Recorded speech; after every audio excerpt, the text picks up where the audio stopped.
C'est un chien qui a été mordu. Le seul symptôme, c'est ses babines qui sont très gonflées. Ce chien a de la chance. Après s'être fait mordre par une vipère heurtante, il a pu recevoir de l'antivénin.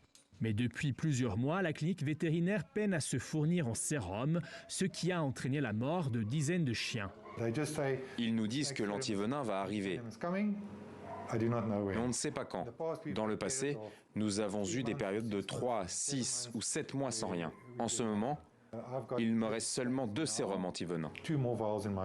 Le risque est aussi réel pour les humains. En Afrique du Sud, on décompte 4000 morsures par an. C'est l'un des pays avec les serpents les plus mortels au monde. Mais grâce à l'antivenin, des vies sont sauvées chaque année. Et seule une vingtaine de personnes meurent. Face à une pénurie qui s'aggrave, les professionnels du secteur alertent. De nombreux hôpitaux ne peuvent pas se procurer de l'antivenin en ce moment.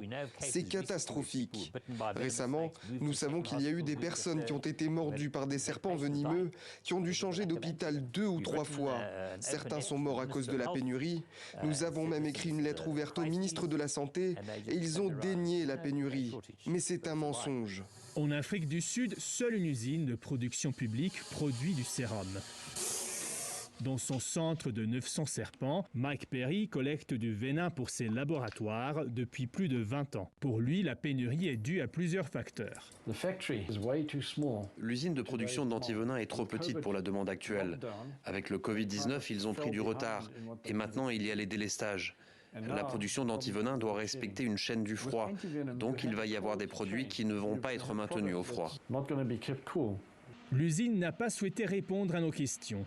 Alors qu'elle fournit aussi les pays voisins, l'inquiétude s'étend au-delà des frontières. Le Botswana est à court d'antivenin et au Mozambique, on enregistre chaque année au moins 8000 morts par morsure de serpent.